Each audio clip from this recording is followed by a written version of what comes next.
Hello there, folks. Hope you're all doing well here at Cal Poly in San Luis Obispo, California. And this is where I'm living right now, in college. And yeah, it's really nice out here. We're right now like at the start of a heat wave, so it's heating up a bit. But I mean, you know, it's still really nice out right now. The weather's pretty perfect here year round. So yeah, just beautiful. Look at the mountains all around. And this is the Leaning Pine Arboretum, as you can see there. And this place specializes in Mediterranean climate plants. As you know, we're in like the perfect Mediterranean climate.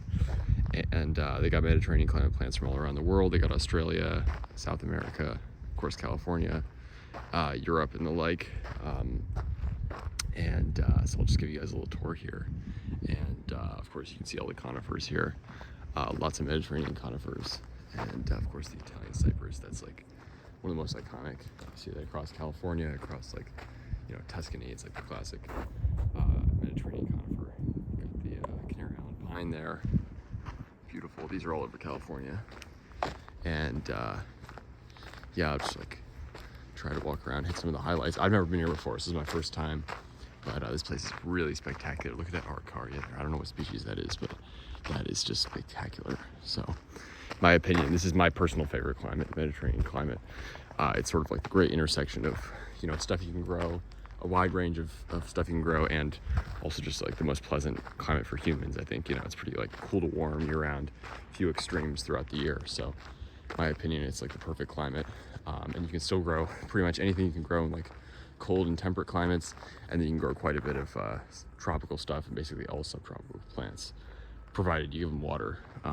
Obviously it's kind of dry here, but just a perfect climate. Here you got the classic coast redwood.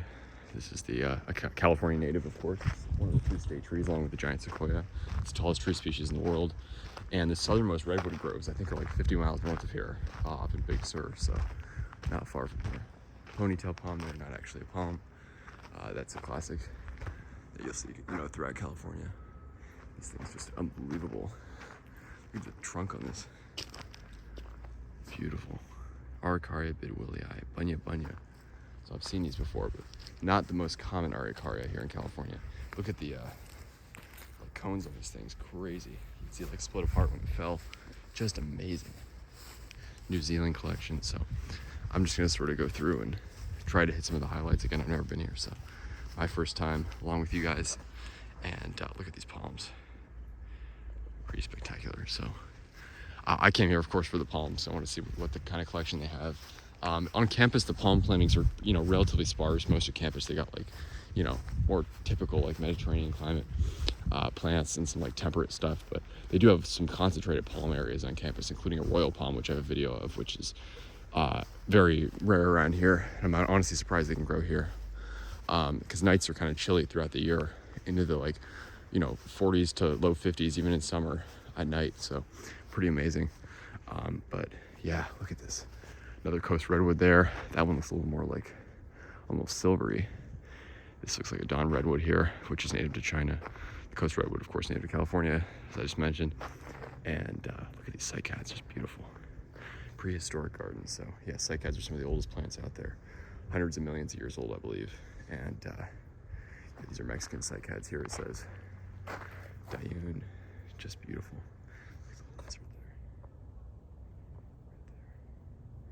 Those are all over here. But of course, me being an out-of-stater, I find all that stuff super cool. Everyone here is just used to it, but all of the wildlife, all the different plants are just amazing. So of course, this is the Mexican fan palm, you know, the most iconic palm here in California, native to Baja California, so south of California, not native to the state, but it's, you know, planted throughout the state, north to south, and just absolutely iconic. They're so skinny, so tall, and obviously I made many videos on them, but they never fail to impress me. And I always love them, even though there's like, you know, probably millions and millions of them throughout the state, lining like almost every street in like parts of Southern California. But they're just remarkable plants and really, really beautiful. Looks like a Brahia armata there, other Brahia species there. I think this is, yeah, some sort of aloe here. Just beautiful. More red redwoods. Redwoods are all over campus here, which is awesome. This is Mediterranean fan palm, a huge one. That is just massive. One of the biggest I've ever seen.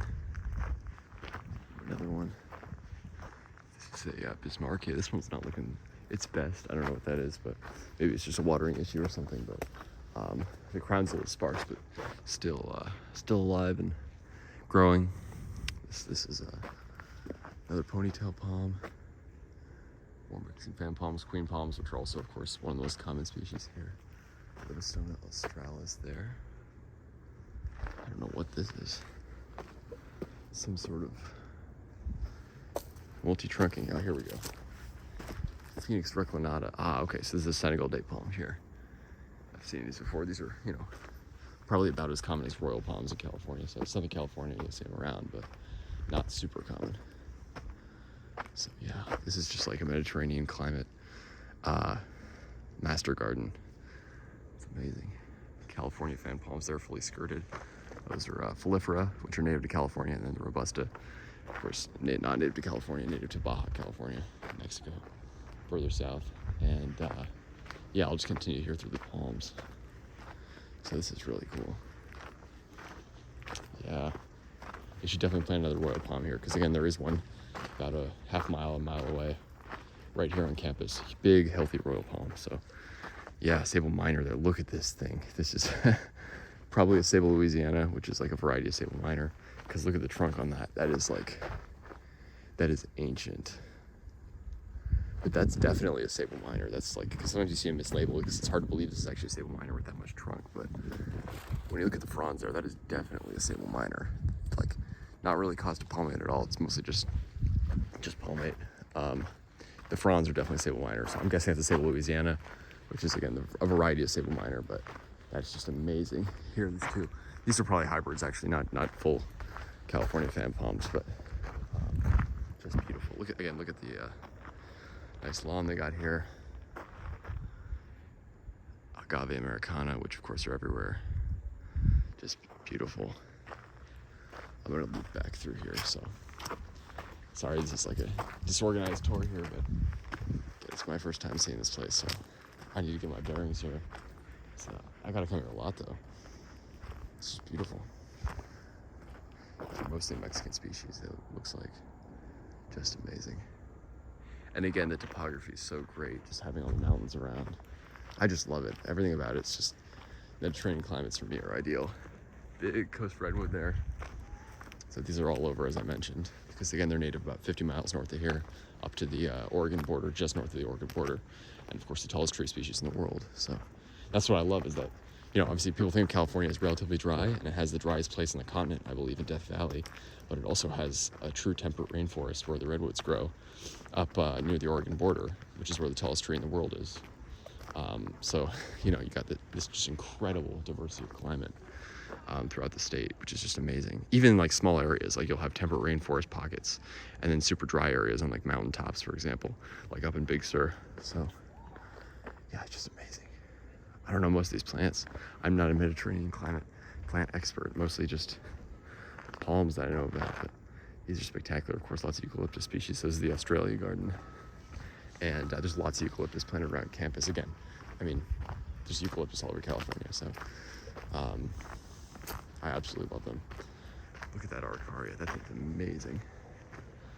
So most of these eucalyptus look younger, because these things grow like, some of them grow like 7 feet a year or something, or more. So, and the air smells like thick with eucalyptus scent right now. So I love that.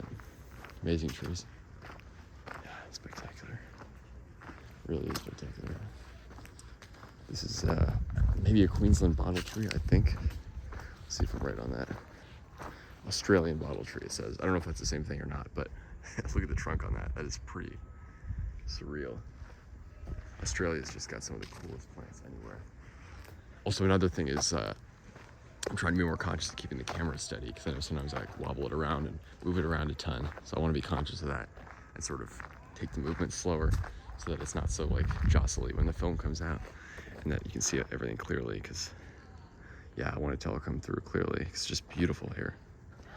This is a young eucalyptus here. I don't know what species, but yeah, again, if you take the leaves like that, rub it like that, get some of the oils on your fingers, and then smell it. It's got this lovely eucalyptus scent, which is just amazing.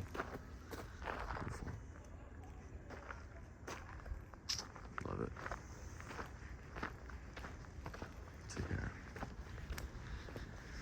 yeah, expect lots more videos from here on campus and here in the surrounding area. It's interesting because I look online on like Palm Talk and all the palm websites, and you see obviously tons of people from California on there because it's, you know, one of the most famous palm growing regions in the world. But you got a lot of Southern California guys, a lot of Northern California people, but you don't have a ton of Central Coast people because it's, you know, more remote here. San Luis Obispo, the town I'm in right now, I think it's like 45,000 people, and yeah, it's just more remote. A lot of like, yeah, small towns and stuff. So I see barely any posts from this. I don't know if I've ever seen a post from San Luis Obispo. And I was the one who found the royal palm here. I didn't know, no one's ever posted it before that I've seen. So I might start a thread on Palm Talk if you guys want to check that out, about like Central Coast palms, because I really see no reporting on it. And this is a pretty interesting climate, yeah.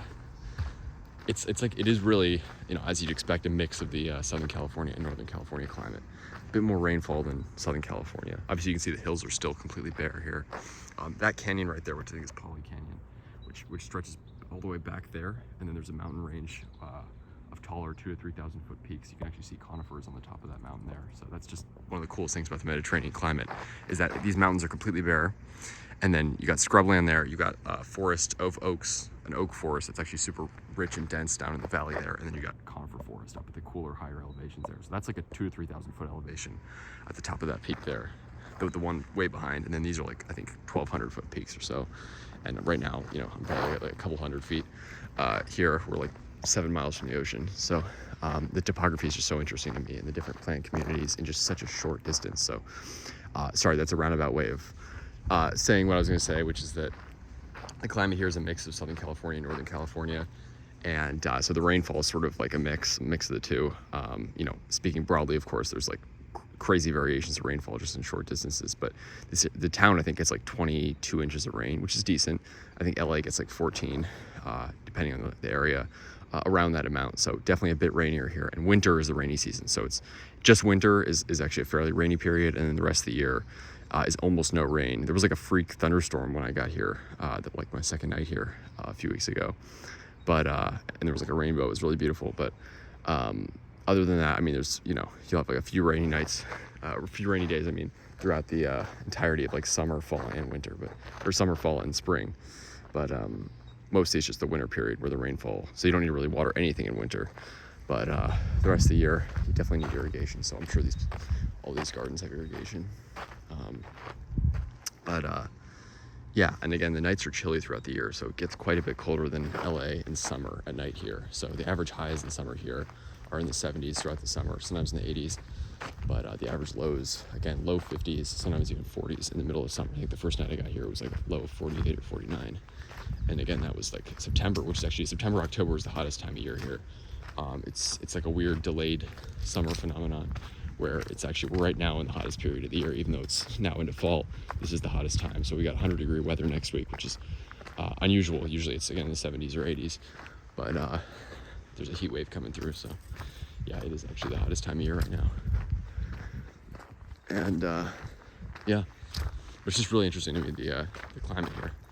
So obviously you can see the hills being very bare. You can see it's still pretty dry here. You know, 22 inches may sound like a decent amount of rain. I think it's like the same amount that London gets, but London gets it distributed throughout the year. Whereas here, and it's also, you know, constantly cloudy there. Here it's fairly sunny. Fog rolls in almost every night from the Pacific, but it burns off in the morning. So most of the day it's completely sunny. But I love having the fog in the morning. It's super nice and sort of a little chilly out, which I like. Yeah, then by, you know, that 22 inches of rain is mostly concentrated in winter, so the rest of the year it is quite a dry climate. It's like almost like a desert conditions the rest of the year, albeit, you know, kind of cool, not super hot. But yeah, that's why the hills look so barren. And then you got oak woodlands and you got conifer forests on sort of better protected hills. And if you go right by the coast, there's some forests because, you know, they get tons of fog there. I'm sure it's foggy right now at the coast, actually. So anyways, that's a sort of long explanation of it, but I just find the climate here endlessly fascinating. And again, the coolest thing about it for me is like you have crazy variations in climate in just a very short distance, Because again, from the top of that mountain to the valley down below, you've got just barren, it's called chaparral, which is just like Mediterranean climate scrubland. And then down in the valley, you have like a surprisingly lush forest of ancient live oaks, which are just spectacular. I need to get a video of those at some point. Look at these beautiful agave perii here. And again, you got conifer forest, so you actually have temperate rainforest not too far from here, which is crazy because it's so dry out here right now. But yeah, it's really, really nice here. Again, this is my first time to the Arboretum, so I'm happy to see it myself. And yeah, also seeing Canary Island date palms here everywhere. Not that that's a rarity in California by any means. They're incredibly common here, but down in San Diego, they're all being killed by the South American palm weevil. And I haven't been to Europe. Most of them in Europe are actually dead from the South American palm weevil are being killed. So to see healthy Canary Island date palms everywhere is just awesome, because it's weird. That shouldn't be a rare sight, but I haven't been to like Portugal where I have family. They're mostly dead or dying. So to see them just like naturalizing everywhere, like you can see there. There's another one somewhere out there. There's tons of them naturalizing in here. It's just awesome. So yeah, no palm diseases here yet that I'm aware of, but that weevil spreading up through San Diego. So that is a very troubling sign. But yeah, happy to see that all the palms here are healthy. Manzanita here. These are all over California and just absolutely spectacular. Look at these. They have like this beautiful sort of tropical like foliage, and then spectacular. It's kind of hard to see with the shadows, just spectacular red bark. Anyways, this is the Chilean collection. I read about this actually. This is a grove of Jubea chilensis. This is so cool. So look at this. I think they have like dozens of them in here. So you can see 1, 2, 3, 4, 5. There's 6 right here, or 7 actually. And again, these are small right now. Well, these are going to be big palms someday. Massive palms. They're the most massive palm in the world. Most massive palm species in the world. Meaning they weigh the most. They're not the tallest, but they grow to like at least 100 feet. And the trunks are just insanely massive. One of my favorite palms. And again, in a climate like this, which is just very similar to their native climate in Chile, it's ideal. And there's quite a few of them around campus. In fact, there's actually a street with young Jubea chilensis planted along the whole thing. So it's going to be a joy to watch those grow. And yeah, one day that street will be lined with huge Jubea. This is a pretty good sized one. And it's also funny how the leaves sort of like stay in rows like that, if you see what I mean. That's interesting. So yeah, really, really cool. And again, when these things get fully grown, it is a sight to behold. You can see my shoe there with it, but that is just a massive trunk. Yeah, just spectacular. So, yeah. This has become quite a long video, but you guys are still there. Appreciate y'all watching. And yeah, look at this. I mean, just the mountains all around are so spectacular. And again, for people from here, it's nothing too special, but for me, it's just so cool. And this, the other cool thing, which I forgot to mention, is as winter is the rainy season, sort of like late winter and throughout spring, especially after a good rain year, like the past 2 years where they got tons of rain that's been dumped on, the hills are a bright green, like, out of Ireland or something, or Scotland or whatever. So it becomes like a temporarily very lush landscape. So I kind of like the golden brown hills, but it's extra spectacular in spring. So imagine this like just bright green. And then there's like wildflower blooms too. So the whole thing's really cool. Perfect Canary Island date palm specimen right there. Lots of live oaks, by the way. These are native here. There's obviously coast live oak and a couple other species, I believe. So yeah, there's some tall redwoods poking up there through the canopy. But this is a pretty perfect Mediterranean climate garden. I love it. Yeah, for me, again, Mediterranean climate's just ideal. I would definitely want to live in a place like this, and thankfully I am right now. But after college, I'm going to try to stay here. And again, I actually more and more have enjoyed the challenge of growing stuff in colder climates.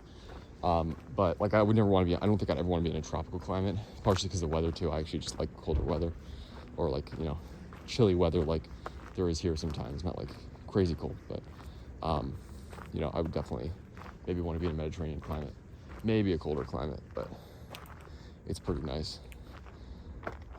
think that's a, looks like a Tricharpus actually, but I think that's a Trithrinax maybe. Let me see if there's a sign. There's Trackies everywhere here, by the way. Complete myth that they don't do well in California. Yeah, Trithrinax Catacoma.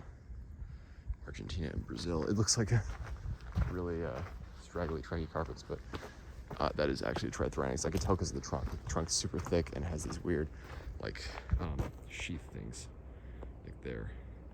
So, yeah, but I was almost fooled.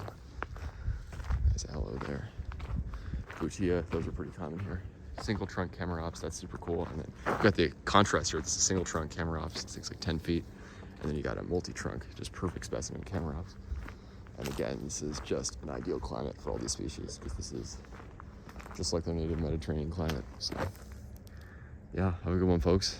Here from San Luis Obispo. So check out the Leaning Pine Arboretum if you guys are ever here. It's a pretty nice collection, just like Mediterranean climate plants.